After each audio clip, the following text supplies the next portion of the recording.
नमस्कार दर्शकों, मैं हूं बरखा सिंह। आज आपको लेकर आई हूं बबरी ग्राम सभा में, जहां पर हमारे साथ यहाँ पर प्रधान प्रतिनिधि के रूप में जो कार्य कर रहे हैं उनका नाम है विवेक मिश्रा जी। आइए इनसे जानते हैं कि इन्होंने अपने ग्राम सभा में क्या क्या कार्य करवाए हैं, क्योंकि चुनाव भी बहुत आने वाली है। तो जो प्रधान है और जो प्रत्याशी रूप में भी है, सब के सब आ गए हैं, मैदान में उतर गए हैं। आइए जानते हैं इनसे कि अब तक में 4.5 साल हुआ है इनको, तो क्या क्या काम हुआ है। पहले तो विवेक जी, आपका मैदान में बहुत बहुत स्वागत है। बहुत बहुत धन्यवाद आपका जी। जैसा कि आपने बताया कि 4.5 सालों में क्या काम करवाए हैं, तो सर्वप्रथम तो आपका बहुत बहुत धन्यवाद आपके चैनल के माध्यम से, जो कि आज आप यहाँ पर उपस्थित हुए हैं, हमसे जानकारी ले रहे हैं। जैसा कि आपने कहा 4.5 सालों में क्या काम हुए हैं, काम का क्या है। हमारी ग्राम सभा में सर्वप्रथम तो ये है कि हमारे यहाँ पंचायत घर ही नहीं है अभी तक, जिसका कि हमने माध्यम से किया गया और ब्लॉक वगैरह में हाँ बिल्कुल बिल्कुल। और नहीं कोई सुनवाई इस पे नहीं, कोई आश्वासन नहीं दिया गया हमको, और कोई आश्वासन नहीं दिया गया। और हमारे यहाँ जबकि पंचायत घर के नाम से हमारे पड़ोस में ही जमीन जो है वो इंकित है, और उस पे मतलब जब दिया गया बन सकता जी बिल्कुल बिल्कुल, पर अभी तक बना नहीं है। आपका कार्यकाल भी जाने वाला है जी बिल्कुल बिल्कुल। अब तो अब आगे चुनाव आ ही रहे हैं। जी जी जी तो बिल्कुल, चुनाव का बहुत ही नजदीक है आप लोगों का। ये तो पर बहुत ही एक तरीके से कहा जा सकता है कि यहाँ पे क्या प्रशासन का क्या ध्यान ही नहीं रह गया है कि 2000 वोटर्स का गांव है, अभी तक ग्राम पंचायत ही नहीं बना हुआ है। तो लोग क्या कहा, आपने कोई छोटा सा बना रखा होगा? बिल्कुल बिल्कुल, हमने अपने यहाँ सामने जो है अस्थायी कार्यालय तो बनाया हुआ है। जी जी बिल्कुल बिल्कुल जी। अच्छा, हम जानना चाहते हैं कि विवेक जी, आपने जिस तरीके से कार्य कराया वो तो सराहनीय है ही। तो अब तक में कितने इंटरलॉकिंग करीब हुए होंगे? जी लगभग 5 से 6 इंटरलॉकिंग का कार्य हमारे कार्यकाल में हुआ है, और आगे पड़ी भी है। कुछ भी जो भी अभी हो पाएगा उसको हम करने का प्रयास जरूर करेंगे। जी जी जी। विद्यालय कितने हैं आपके पास? विद्यालय हमारे ग्राम सभा में 4 विद्यालय हैं।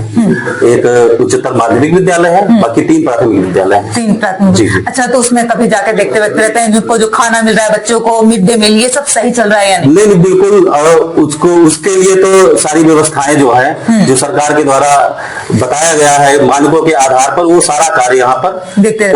इंटरलॉकिंग वगैरह हो गया, दिव्यांग शौचालय बन गया है? जी, दिव्यांग शौचालय सारे स्कूलों में बने हुए हैं। जी बिल्कुल। अच्छा, एक समस्या आपके ब्लॉक में ही बुरे आ रही है कि जो केंद्र सरकार की योजना है जिसमें घर घर तक जल जाना था, तो उस मिशन के तहत रास्ते खराब किए जा रहे हैं। क्या आपके गाँव में भी ये हुआ है? तो रास्ते का मैडम क्या बताएं, बहुत ही बुरा हाल है रास्तों का, और बेकार कर दिया गया है। बिल्कुल बिल्कुल। जब हमारी पंचवर्षीय स्टार्ट हुई थी तो हमने सर्वप्रथम एक बहुत ही पुराना रास्ता जो था हमारा, उस पे हमने पटवा करके उसको खड़ंजे से खड़ंजा करवाया था। उसको तो पूरा ही बेकार ही कर दिया गया, और कई बार उसको मना करने के बावजूद भी उस पे कई बार बात भी किया गया। उससे जो आते थे टेक्नीशियन वगैरह उनके आते थे, उनसे बताया गया, कॉन्ट्रैक्टर थे, उनसे भी बताया गया, तो लेकिन सही नहीं हुआ है कोई नहीं। और नई नई इंटरलॉकिंगों को भी फेंक दिया। बिल्कुल। अब तो जनता तो आपसे सवाल करती होगी कि प्रधान जी कब बनेगा।